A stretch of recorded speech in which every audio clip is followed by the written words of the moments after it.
न्याय यानी जस्टिस। एक आम आदमी के जीवन में न्याय का महत्व उतना ही है जितना भोजन और पानी का होता है। न्याय के अभाव में एक लोकतंत्र की कल्पना करना भी व्यर्थ है। और बात जब भारत जैसे लोकतांत्रिक देश की आती है, जहां विविधता इसकी खूबसूरती भी है और इसकी चुनौती भी, वहां एक मजबूत और डाइवर्स न्यायिक व्यवस्था की भूमिका और भी ज्यादा अहम हो जाती है।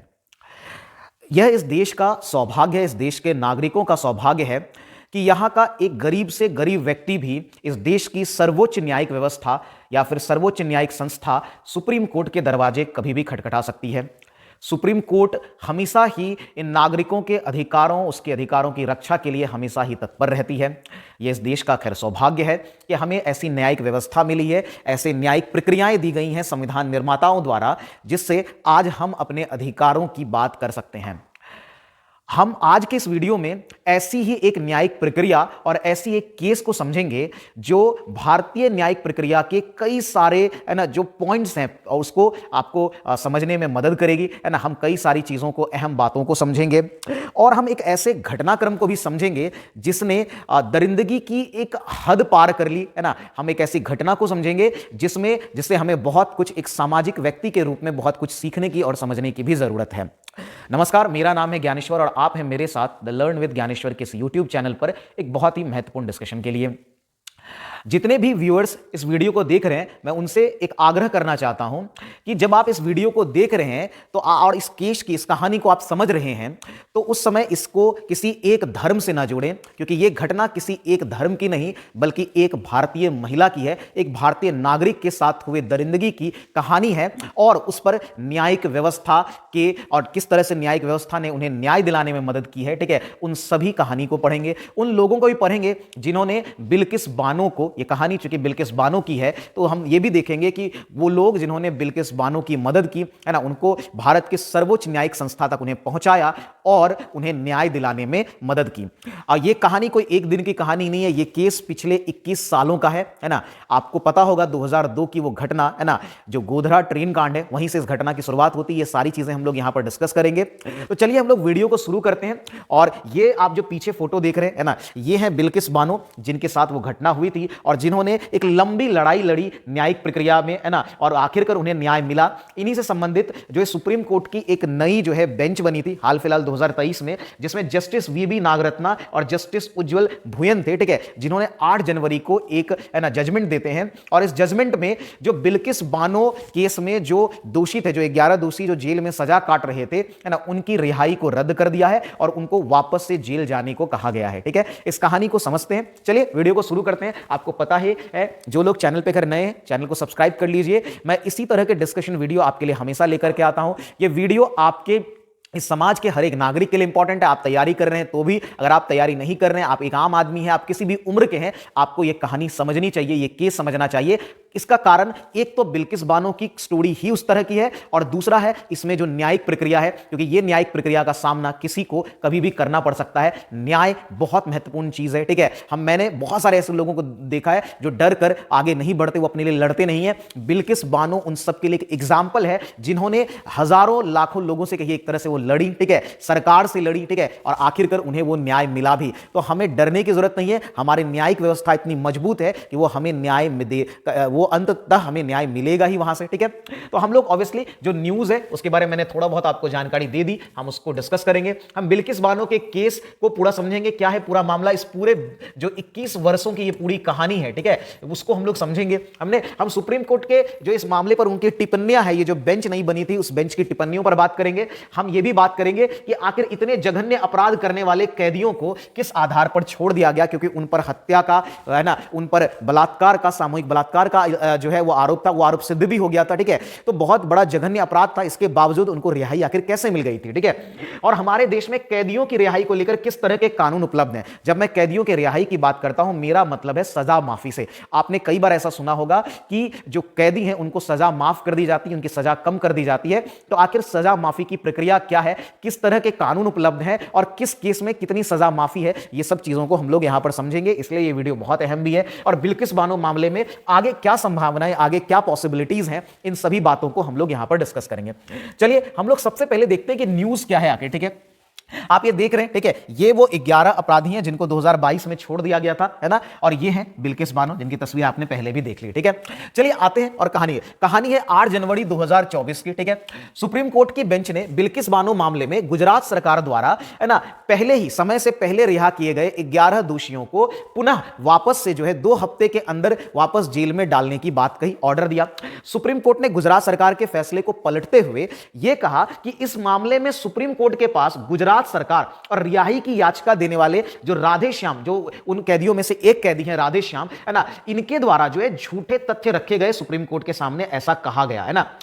मतलब ये सुप्रीम कोर्ट का ये कहना है कि जिस व्यक्ति ने याचिका डाली थी, जो कैदी राधेश्याम है, ठीक है, जिन्होंने सुप्रीम कोर्ट को अप्रोच किया और आर्टिकल 32 के तहत, ठीक है, मौलिक अधिकारों के तहत जो है, ठीक है, उन्होंने याचिका डाली थी और उस याचिका में, है ना, जो बातें कही गई थी, ठीक है, उनमें कहीं ना कहीं सच्चाई को छुपाया गया, ठीक है। गुजरात सरकार पर भी इस पर कहने का अगर सामान्य अर्थ में कहें तो गुजरात सरकार और राधेश्याम साथ दोनों पर भी जो है कोर्ट के साथ धोखाधड़ी करने का जो है एक तरह से इल्जाम लगाया गया। गुजरात सरकार को फटकार भी लगाई गई, ठीक है। साथ ही इस मामले में सुप्रीम कोर्ट ने एक बहुत ही अहम सवाल पूछा, ठीक है, जिसके बारे में जानना हमारे लिए बहुत जरूरी भी है, ठीक है। और वो सवाल ये था कि क्या गुजरात सरकार को इस मामले में, है ना, निर्णय देने का कोई अधिकार भी है, यानी क्या यह निर्णय उनके अधिकार क्षेत्र का हिस्सा है। सुप्रीम कोर्ट ने इससे क्लियरली डिनाई भी किया है, ठीक है। खैर आगे हम लोग इसको डिस्कस करेंगे। तो यह मामला था, ठीक है। सुप्रीम कोर्ट के इस फैसले ने भारतीय न्यायिक व्यवस्था के कई प्रावधान और उनके प्रयोगों पर भी प्रश्न खड़े किए हैं, सवाल खड़े किए हैं, जिनको हम लोग यहां पर डिस्कस करेंगे। मैं गारंटी देता हूं इसमें कई सारी ऐसी बातें होंगी जिनके बारे में आपको बिल्कुल भी आइडिया नहीं होगा। कुछ लोग जो देख रहे हैं उनको शायद जानकारी हो, बट मेजॉरिटी लोगों को इसके बारे में जानकारी नहीं है। एक इस केस की भी जानकारी नहीं है बहुत लोगों के पास, है ना। तो सबसे पहले देखिए, अब ये पूरी न्यायिक प्रक्रिया तो समझेंगे, लेकिन उससे पहले हुआ क्या था, बिल्किस बानो के साथ क्या हुआ, इसको जानना हमारे लिए बहुत जरूरी है। और मैंने पहले भी कह दिया है कि आप इसको धर्म से ना जोड़ें, है ना, आप इसको ऐसे ना जोड़ें कि ये मुस्लिम महिला के साथ हुई घटना है, नहीं, ये किसी भी भारतीय महिला के साथ ऐसी घटनाएं हो सकती हैं और ऐसी घटनाएं भारत में कोई आम बात नहीं है ना। मतलब ये कोई बेसिकली कहे कि कोई अलग चीज नहीं, बहुत कॉमन है, आम ही है, बहुत सारी ऐसी घटनाएं देखने को मिलती हैं, ठीक है। चलिए हम लोग सीधा कर इस मामले को समझते हैं। तो इस पूरे मामले की जब आप बात करते हैं, इसकी शुरुआत होती है एक बहुत ही महत्वपूर्ण घटना, और वो है गोधरा ट्रेन कांड। ये भारतीय इतिहास के उन घटनाओं में से एक है जिन्होंने भारत की सामाजिक, आर्थिक, राजनीतिक पूरी जो सिस्टम है उसको हिला दिया था, ठीक है। और गोधरा ट्रेन कांड, जिन लोगों को इसके बारे में पता है, खैर अच्छी बात है, जिनको नहीं पता मैं उनको बता दूं, ये तस्वीर जो आप देख रहे हैं, ये जलती हुई ट्रेन जो देख रहे हैं, है ना, ये गोधरा की उस घटना से संबंधित है जिसके बाद गुजरात में दंगे हुए थे, ठीक है। आपने गुजरात 2002 जो दंगा है उसके बारे में आपने शायद सुना ही होगा, शायद क्या लगभग लोगों ने सुना ही होगा, ठीक है। तो यह घटना है 27 फरवरी 2002 का, वो दिन जब अयोध्या से लौट रही साबरमती एक्सप्रेस के कुछ डिब्बों को गुजरात के गोधरा रेलवे स्टेशन पर आग के हवाले कर दिया जाता है। और इस हादसे में जो कार सेवक थे, ठीक है, जो अयोध्या राम मंदिर से लौट रहे थे, दरअसल इसके पीछे भी है क्या कि 2002 में जो है अयोध्या में राम मंदिर जो है वो निर्माण की बात कही गई थी कि वहां पर उसकी घोषणा हो गई थी गुजरात में। मैंने राम मंदिर की पूरी कहानी भी बताई है, उसमें भी आपने, जिन लोगों ने वो वीडियो नहीं देखा, वो भी वीडियो देख सकते, क्योंकि इसका कनेक्शन वहीं से है ना। तो 2002 में राम मंदिर बनाने की घोषणा कर दी गई थी, ठीक है। उसी घोषणा के बाद कार सेवक जो है वो अयोध्या पहुंचे थे और ये इस ट्रेन से वो वापस लौट रहे थे और गोधरा के रेलवे स्टेशन पर जो है इसके कुछ बॉगियों में आग लगी, खास करके एक बॉगी को मेनली टारगेट किया जाता है, लेकिन अन्य बॉगियों में भी आग लगाई जाती है, ठीक है। हादसे में 59 जो कार सेवक हैं वो जिंदा जल करके मर जाते हैं, है ना। और इस दर्दनाक हादसे के बाद जो है पूरे गुजरात में दंगे भड़क उठते हैं। ऐसी घटनाएं इतिहास के लिए इतिहास में जो देखने को हमें मिलती है वो हमारे लिए एक लर्निंग लेसन की तरह है, ठीक है। वैसे इस घटना को जब आप पूरा समझेंगे तब मैं इस पर और आपको पर बात करूंगा। खैर, तो इस दंगे की कहानी के ही अध्याय में जुड़ता है बिल्किस बानो का यह मामला, ठीक है। किसी एक समूह या कि कुछ लोगों के द्वारा शुरू की गई ये घटना, ऑब्वियसली जो ट्रेन में आग लगाने वाले लोग थे, ठीक है, वो कुछ गिने चुने लोग थे, लेकिन उस कुछ गिने चुने लोगों के, है ना, करतूतों का जो खामियाजा है वो एक बहुत बड़ी आबादी, एक बहुत बड़े समुदाय को ही कहिए भुगतना पड़ा, ठीक है। और वो गुजरात जंग दंगे में देखने को मिला, है ना। और इसी कहानी में, इसी अध्याय में जो है वो जुड़ता है बिल्किस बानो का ये पूरा मामला। क्या हुआ जरा समझिए, ठीक है। तो ये मामला, जैसा मैंने कहा भी कि ये महज किसी एक धर्म का नहीं, बल्कि इस देश में एक महिला के साथ हुए क्रूरता एवं अत्याचारों का मामला है। बिल्किस बानो गुजरात के दाहोद जिला में राधिकपुर गांव की रहने वाली थी, ठीक है। गुजरात में एक जिला है दाहोद, ठीक है। गोधरा की घटना के बाद प्रदेश में फैले दंगे से बचने के लिए बिल्किस अपनी 3.5 साल की बेटी सालेहा और परिवार के अन्य सदस्यों सहित 17 लोगों के साथ वो जो है गांव से वो भागने का निर्णय कर लेती हैं।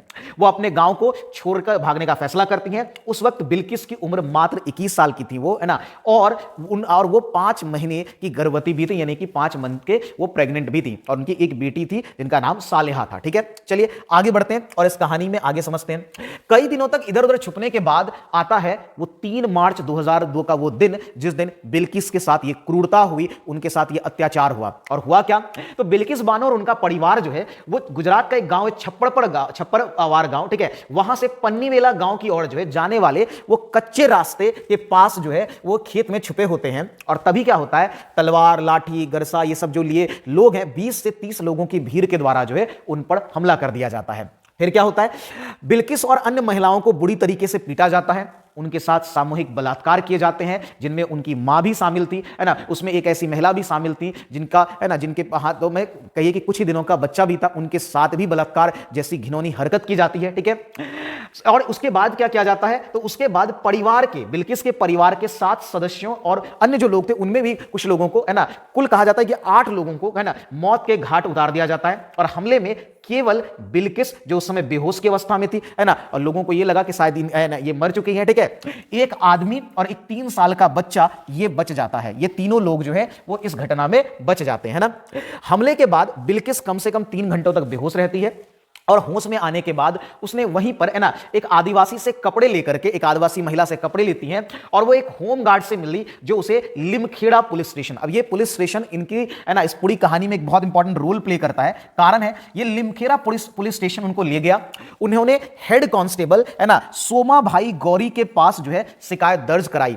जब बाद में सीबीआई जांच होती है इस घटना की, तो ऐसा पता भी चलता है कि सोमा भाई गौरी जो है, इन्होंने जो एक तो एफआईआर जो शिकायत है वो सही तरीके से दर्ज नहीं करी थी, ठीक है, उन्होंने इसमें छेड़छाड़ भी की, यानी कि महत्वपूर्ण तथ्यों को उन्होंने छुपाया, और, है ना, उनकी शिकायत का एक जो तोड़ मड़ोड़ करके जिसको बोलते हैं विकृत और संक्षिप्त संस्करण लिखा था। बाद में इनको भी जो है वो सजा सुनाई जाती है ना, इनको भी 3 साल की सजा होती है। ठीक है, आगे बढ़ते हैं और कहानी को देखते हैं, समझते हैं। इसके बाद क्या हुआ, बिल्किस को गोधरा राहत शिविर लेकर के जाया जाता है। ये राहत शिविर जो है वो राष्ट्रीय मानवाधिकार एनएचआरसी द्वारा जो है वो शुरू किया गया था। ठीक है, इस गोधरा, ये जो गुजरात में दंगे शुरू हुए थे उसके कारण। ठीक है, उसके बाद बिल्किस को मेडिकल जांच के लिए एक सार्वजनिक अस्पताल ले जाया जाता है। आगे राष्ट्रीय मानवाधिकार आयोग के द्वारा जो है, अब राष्ट्रीय मानवाधिकार आयोग जो इसमें बहुत बड़ा रोल प्ले करता है, इनके द्वारा ही बिल्किस बानो को सुप्रीम कोर्ट तक पहुंचाया जाता है। सुप्रीम कोर्ट के सामने इनका मामला रखा जाता है। आगे आयोग बिल्किस, है ना, बिल्किस के मामले में वो एक महत्वपूर्ण भूमिका भी निभाती हैं। ये कहानी थी बिल्किस बानो की, उनके साथ हुआ क्या था, है ना, किस तरीके से उनके साथ दरिंदगी की ये घटना हुई, किस तरीके से उनके परिवार के 7 सदस्यों को मौत के घाट उतार दिया गया उस भीड़ के द्वारा, उन लोगों के द्वारा। ठीक है, और फिर इसमें जुड़ता है अब उनकी न्यायिक प्रक्रिया का। यहां तक तो बिल्किस की हमने घटना देखी, हमने उनको अस्पताल और पुलिस थाने तक जो है पहुंचने की पूरी कहानी समझी। अब शुरू करते हैं उस कहानी को, उस न्यायिक प्रक्रिया को जिससे बिल्किस को आखिरकार अंततः न्याय मिलता है। तो बिल्किस बानो केस के न्यायिक प्रक्रिया की चलिए हम लोग बात करते हैं। शुरुआत में जैसा मैंने कहा, एफआईआर लिखने से मना कर दिया गया था, है ना, जैसे तैसे एफआईआर लिखी गई, तो, है ना, एफआईआर तो लिखी गई, है ना, फिर जांच ठीक से नहीं हो पाई। ठीक है, मेडिकल जांच कई दिनों बाद की गई, सबूतों से बहुत ज्यादा छेड़छाड़ भी किया गया। हालांकि बाद में अपराधियों को बचाने के आरोप में 3 पुलिस वालों को 3 साल की सजा भी मिली थी। इसमें डॉक्टर्स भी शामिल थे, अभी हम लोग देखेंगे। ठीक है, कहा जाता है कि डॉक्टर्स ने भी क्या किया था, जो मेडिकल रिपोर्ट्स हैं उसके साथ छेड़छाड़ की। ठीक है, सही मेडिकल रिपोर्ट्स नहीं दिए थे। करीब 1 साल बाद गुजरात पुलिस ने केस को बंद करने की बात कही। उन्होंने कोर्ट के सामने यह रखा कि इसके बारे में या इस घटना में शामिल लोगों के बारे में कोई, है ना, जानकारी नहीं मिल पाई है, कोई डेटा नहीं मिल पाया है। ठीक है, कोई सबूत नहीं मिले, और उन्होंने इस केस को बंद करने की, फाइल बंद करने की बात की। इसके बाद बिल्किस बानो मदद के लिए पहुंचती है एनएचआरसी के पास, राष्ट्रीय मानवाधिकार आयोग के पास, क्योंकि इनके ही राहत शिविर में, है ना, उनको ले जाया गया था। वहां से इनको मेडिकल जांच, इनकी पूरी बातें सुनी गई थी। ठीक है, और एनएचआरसी के जो मेंबर्स थे उनके, है ना, इनमें जो डायरेक्टर्स हैं वो भी इनमें कंट्रीब्यूट करते हैं। ठीक है, तो एनएचआरसी की मदद से जो है सुप्रीम कोर्ट में याचिका दायर की गई, है ना, और सुप्रीम कोर्ट ने गुजरात पुलिस की ये जो केस को बंद करने की जो क्लोजर रिपोर्ट है उसको साफ साफ खारिज कर दिया और सीबीआई को पूरा मामला सौंप दिया, क्योंकि बिल्किस ने, है ना, याचिका में इस मामले को सीबीआई के द्वारा जो है वो सुलझाने की बात कही गई थी, सीबीआई के हाथों जांच करवाने की बात की गई थी। तो सुप्रीम कोर्ट ने वही किया, इस मामले को जो है वो सीबीआई के हाथ में दे दिया। ठीक है, अब जरा समझते हैं कि इस पर सीबीआई ने क्या किया। सीबीआई ने इस पूरे मामले को नए सिरे से इस पूरे मामले की जांच की, ठीक है। और सीबीआई ने बिल्किस बानो के मारे गए परिवार के सदस्यों के शवों को जो है वो कब्र से निकाला, ठीक है। और यहां पर देखिए क्या उन्होंने बताया जांच में, है ना। एक तो यह देखा गया, ठीक है, कि सीबीआई ने बताया कि जो मृतकों की पहचान को छिपाने के लिए, उनको आइडेंटिफाई ना किया जाए, उनके शवों से सिर को अलग कर दिया गया था, है ना। यानी कि सिर को धड़ से अलग करके फिर उनको दफन ये किया गया था पोस्टमार्टम के दौरान, ठीक है। इसलिए भी डॉक्टर्स पर भी जो है वो केस हुआ था। जांच में पुलिस की लापरवाही सामने आई और पोस्टमार्टम भी ठीक ढंग से न किए जाने का आरोप लगा। 2004 में फिर क्या हुआ, सीबीआई, है ना, ने 18 लोगों के खिलाफ जो है वो चार्जशीट दायर की, जिसमें 5 पुलिसकर्मी और 2 डॉक्टर भी इसमें शामिल थे, है ना। जिसमें 12 आरोपियों को गिरफ्तार कर लिया गया। उधर बिल्किस बानो और उनके परिवार को अब देखिए क्या हुआ, क्योंकि इसका कहीं ना कहीं ये, है ना, जो है जो कनेक्शन है वो पॉलिटिकल भी था, ठीक है। तो बिल्किस बानो और उनके परिवार पर जो है वो उनको परेशान किया जाने लगा, उनको जान से मारने की धमकियां मिलने लगी, ठीक है। और इसके कारण उनको 20 बार अपना रहने का ठिकाना तक बदलना पड़ा। बिल्किस बानो के पास कोई रास्ता नहीं था, वो एक बार फिर सुप्रीम कोर्ट पहुंची, एक बार फिर से सुप्रीम कोर्ट का दरवाजा खटखटाया और उन्होंने क्या कहा, उन्होंने कहा कि इस केस को गुजरात से बाहर किसी दूसरे राज्य में ट्रांसफर करने की उन्होंने गुहार लगाई। और 2004 में, अगस्त 2004 में यह मामला मुंबई की स्पेशल सीबीआई कोर्ट में चला गया, यानी कि जो केस है उसको शिफ्ट कर दिया गया। न्यायिक प्रक्रिया को ध्यान से समझिए। अगर आप किसी एक राज्य से हैं, आपका यहां पर कोई केस है, ठीक है, अगर आपके साथ इस तरह की स्थिति बनती है तो आप अपने केस को दूसरे राज्य के कोर्ट में भी उसकी सुनवाई करवा सकते हैं। यह चीज यहां पर देखने को मिला, ठीक है। तो अब यह केस जो है ये गुजरात से शिफ्ट होकर कहां चला गया, यह चला गया मुंबई के सीबीआई स्पेशल कोर्ट में चला गया। बात समझ में आ रही है, ठीक है। अब आगे देखते हैं कि सीबीआई स्पेशल कोर्ट में क्या हुआ, ठीक है। तो मामले को पूरा समझा गया, उसकी पूरी जांच की गई, सीबीआई ने जो रिपोर्ट्स पेश किए, उसके बाद फाइनली समय तो लगा, 4 साल और समय लगे, ठीक है। और आखिरकार 21 जनवरी 2008 को जो मुंबई की ये जो सीबीआई स्पेशल कोर्ट है, उसने गर्भवती महिला से रेप, यानी बिल्किस बानो से रेप और हत्या के आरोप में 11 दोषियों को उम्र कैद की सजा दी, ठीक है।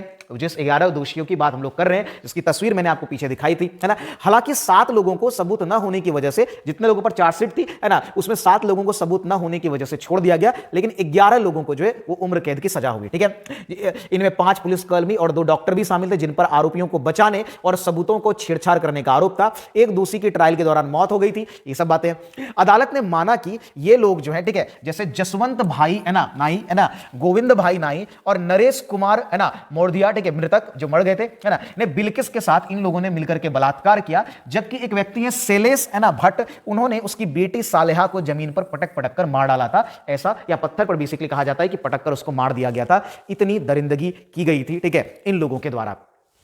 यह लड़ाई यहीं खत्म नहीं होती, ठीक है। इन दोषियों ने सीबीआई कोर्ट के फैसले, क्योंकि यह सीबीआई का फैसला था, तो इसके फैसले को बंबई हाईकोर्ट में इन लोगों ने चुनौती दे दी, ठीक है। दिसंबर 2016 में बॉम्बे हाईकोर्ट ने 11 अपराधियों की सजा को बरकरार रखा था, है ना। वहीं दूसरी तरफ जो है ना, बाकी लोगों ने, ठीक है, इन लोगों के खिलाफ भी हाईकोर्ट में डाला था कि इन लोगों की सजा को बढ़ा करके जो है मौत की सजा कर दी जाए। तो बंबई हाईकोर्ट ने इन लोगों की सजा उम्र कैद जो सुनाई गई थी उसी को बरकरार रखा। फिर बाद में 2019 से फिर ये केस और चला। 2019 में सुप्रीम कोर्ट ने गुजरात सरकार को आदेश दिया था कि बिल्किस बानो को 50 लाख रुपए मुआवजा, घर और नौकरी दी जाए, है ना। इसमें कुछ चीजें उनको नहीं भी मिली, ऐसा कहा जाता है, ठीक है। तो इस तरीके से बिल्किस बानो की जो है पूरी न्यायिक प्रक्रिया इस तरह से चली, ठीक है। अब आते हैं उस कहानी पर जहां से ये वर्तमान, ये हाल का जो पूरा न्यूज शुरू हुआ, ठीक है। देखिए इस तरह से उनको सजा हुई, वो लोग, है ना, 2004 से ही कही एक तरह से वो जेल में बंद थे, सजा काट ही रहे थे, ठीक है। अब इन, चूंकि एक मामला, एक तरीका होता है, ठीक है, आपने जैसा मैंने पहले भी कहा था, ठीक है, कि जो कैदी हैं उनकी सजा को माफ करने के भी प्रावधान जो है वो संविधान में भी दिए गए, ठीक है। हमारी जो न्यायिक प्रक्रिया है उसमें इसको मेंशन किया गया है। उसी का, है ना, कहिए कि लाभ उठाते हुए इन दोषियों ने सजा माफी की अपील की, ठीक है। उन्हीं प्रावधानों के तहत जो है इन दोषियों ने सजा माफी की अपील की। कहां की? सुप्रीम कोर्ट में। तो इस मई 2022 में जो राधे श्याम नाम का व्यक्ति है ना, उन्होंने सुप्रीम कोर्ट में याचिका डाली कि गुजरात सरकार को साल 1992 का एक केस था, एक नीति है, एक पॉलिसी है, उसके तहत उनकी सजा माफी पर निर्णय लेना चाहिए। दरअसल 1992 की ये जो पॉलिसी थी, इसके तहत ये कहा था कि अगर कोई व्यक्ति, है ना, अगर उसको उम्र कैद की सजा हुई है, ठीक है, अगर उसने 14 वर्ष अपने जेल में काट लिए हैं, तो उसके बाद अगर, है ना, कोर्ट या फिर मतलब अगर न्यायिक व्यवस्था और सरकार को यह लगता है कि नहीं ये व्यक्ति, ठीक है, देखिए क्योंकि कोर्ट का यह कहना होता है कि सजा सुधार के लिए दी जाती है। अगर इस 14 साल में इसमें सुधार हुआ है ना, अगर ये देख करके इनके केस को समझ करके जांच से ये समझ में आता है कि ये व्यक्ति बिल्कुल ही परिवर्तित हो गया है और ये, है ना, ये सुधर चुका है और बाकी इसकी में जो भी अच्छाइयां हैं वो देखी गई हैं, अगर वो सब है तो इनको छोड़ा जा सकता है, इनकी सजा को माफ किया जा सकता है। ठीक है, तो यही हुआ। इसी आधार पर जो है, उसी पॉलिसी के तहत इस राधे श्याम साहा नामक व्यक्ति ने जो है, ठीक है, कैदी जो है, उसने सजा माफी की मांग की है ना, सुप्रीम कोर्ट में मांग की कि गुजरात सरकार को इस पर निर्णय लेना चाहिए। साहा ने यह कहा था इस याचिका में, उसने क्या कहा था, उसने कहा कि 1 अप्रैल 2022 तक उन्होंने 15 साल 4 महीने तक जेल में बिताए हैं। हाँ, इस पर प्रतिक्रिया देखिए, ऐसा उन्होंने कहा, और जो मैंने बताया कि 14 साल का वो एक क्राइटेरिया था जिसके बाद सजा माफी हो सकती है। देखिए, हर केस में सजा माफी जो है वो कोई आपका अधिकार नहीं है, और सुप्रीम कोर्ट ने इसी सवाल को उठाया भी था इस केस में, ठीक है, कि सजा माफी आपका कोई अधिकार नहीं है। ठीक है, हां, अगर सरकार को ऐसा लगता है तो सरकार ऐसा कर सकती है, सरकार को सब कुछ सही लगता है, आप याचिका डालिए, आप मांग कर सकते हैं, बट आपकी मांग को स्वीकारा जाए ये कोई जरूरी चीज नहीं है, ये कोई आपका मौलिक अधिकार नहीं है। ठीक है, तो खैर, अब हुआ क्या, इस पर प्रतिक्रिया देते हुए सुप्रीम कोर्ट ने सजा माफी का ये मामला जो है वो गुजरात सरकार के हवाले। अब जरा कहानी में आपको यहां लगेगा, ठीक है, कि एक तरफ हमने जब पहले स्लाइड में देखा कि गुजरात सरकार पर फटकार लगाई गई है ना, लेकिन गुजरात सरकार के हाथों पावर के गलत इस्तेमाल का भी आरोप लगा गुजरात सरकार पर, लेकिन गुजरात सरकार के हाथों यह केस सुप्रीम कोर्ट ने ही दिया था। फिर कहां गड़बड़ हुई ये समझिए। तो पहले तो ये देखिए, ये मामला जो है वो राज्य सरकार यानी गुजरात सरकार के को दे दिया गया है ना, और ये कहा गया कि राज्य सरकार इस मामले की जांच करे और एक कमेटी बनाकर इसकी पूरी जांच करे और फिर इस पर निर्णय ले 2 महीनों के अंदर, ऐसा कहा गया। ठीक है, पंचमहल कलेक्टर सुजल मायात्रा के नेतृत्व में जो है एक कमेटी बनाई गई। गैंगरेप केस में उम्र कैद की सजा पाए सभी 11 दोषी 15 अगस्त 2022 को ये सब रिहा हो गए। ठीक है, ये रिहा हो गए। गुजरात सरकार ने कहा कि सभी दोषियों को जो है वो अच्छे व्यवहार के कारण जो है वो रिहा किया गया, ऐसा गुजरात सरकार का कहना था। ठीक है, अब जरा देखिए क्या हुआ।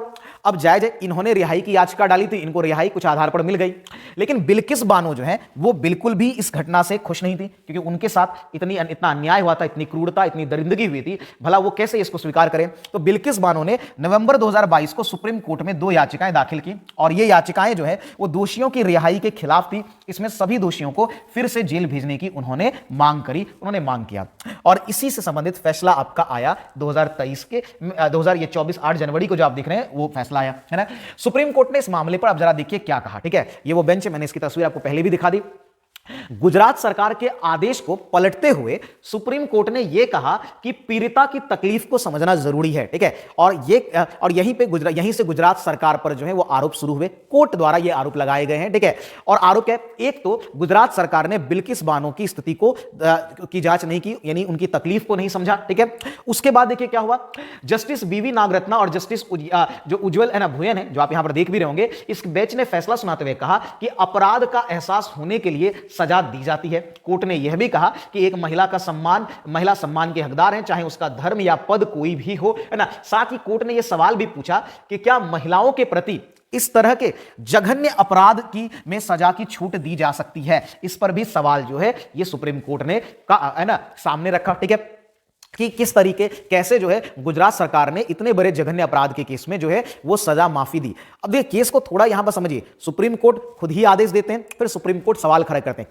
कारण है बीच में प्रक्रिया में दिक्कत आई है ना, कि जो गुजरात सरकार ने जो प्रक्रिया ली, जो कमेटी बनाई, उसमें कुछ दिक्कतें आई। क्या दिक्कतें अभी मैं आपको समझाता हूं, है ना। इसके अलावा कोर्ट ने जो है दरअसल गुजरात सरकार पर धोखाधड़ी और पावर का गलत इस्तेमाल करने को लेकर फटकार भी लगाई। कोर्ट ने दरअसल यह कहा कि इस मामले में गुजरात सरकार को कोई शक्ति है ही नहीं, और शीर्ष अदालत ने यह भी स्पष्ट किया कि राज्य जहां किसी अपराधी पर मुकदमा चलाया जाता है और सजा सुनाई जाती है, वहां दोषियों की माफी की याचिका पर निर्णय लेने में सक्षम है, वही लेने में निर्णय सक्षम है ना। अर्थात सजा की माफी की याचिका पर सुनवाई केवल महाराष्ट्र सरकार कर सकती है, ना कि गुजरात। अब जरा इसको समझिए, यहां पर 2 अहम बातें जो है वो सुप्रीम कोर्ट ने कही।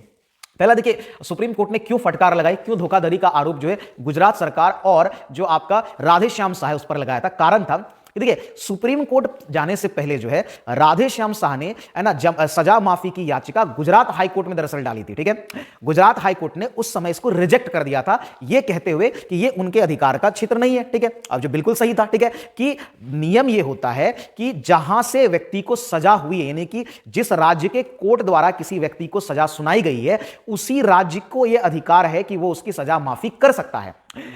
आपको पता होगा कि यह पूरा केस महाराष्ट्र शिफ्ट कर दिया गया था। महाराष्ट्र या बॉम्बे हाईकोर्ट के द्वारा जो उनकी सजा को बरकरार रखा गया था, सीबीआई स्पेशल कोर्ट ने सजा सुनाई थी और इसको बॉम्बे हाईकोर्ट ने बरकरार रखा था। जब सजा महाराष्ट्र सरकार ने सुनाई है, महाराष्ट्र के कोर्ट ने सुनाई है, तो फिर सजा माफी गुजरात सरकार ने कैसे दी? दूसरा, गुजरात सरकार जब गुजरात हाईकोर्ट में याचिका डाली थी, जब हाईकोर्ट द्वारा याचिका रिजेक्ट कर दिया गया था, तो इसकी जानकारी उसके बाद राधेश्याम शाह ने बंबई हाईकोर्ट में भी याचिका डाली थी। वहां अभी इस पर सुनवाई चल ही रही थी कि ये लोग सुप्रीम कोर्ट पहुंचे और यही बात सुप्रीम कोर्ट से छुपा ली गई है ना। साथ में जो जांच की प्रक्रिया भी थी, ठीक है, कि क्यों कोर्ट ने गुजरात सरकार को धोखाधड़ी पर का जो है उन पर आरोप लगाया, उसका कारण यही है कि पहले देखिए गुजरात हाईकोर्ट ने उसकी याचिका को खारिज कर दिया था, यह कहते हुए कि यह फैसला लेने का अधिकार उनके अधिकार क्षेत्र में नहीं आता, यह फैसला महाराष्ट्र सरकार ही ले सकती है, और यह बात सुप्रीम कोर्ट से छुपाई गई। साथ ही गुजरात सरकार ने कैदियों की सजा माफी को लेकर के जो जरूरी कंडीशंस हैं, जो जरूरी बातें हैं, उसका ध्यान भी नहीं रखा, ऐसा सुप्रीम कोर्ट के बेंच का मानना है। क्लियर हो रहा है? साथ ही कोर्ट ने सुनवाई के दौरान यह कारण था गुजरात सरकार और राधेश्याम पर आरोप का, ठीक है, क्लियर है।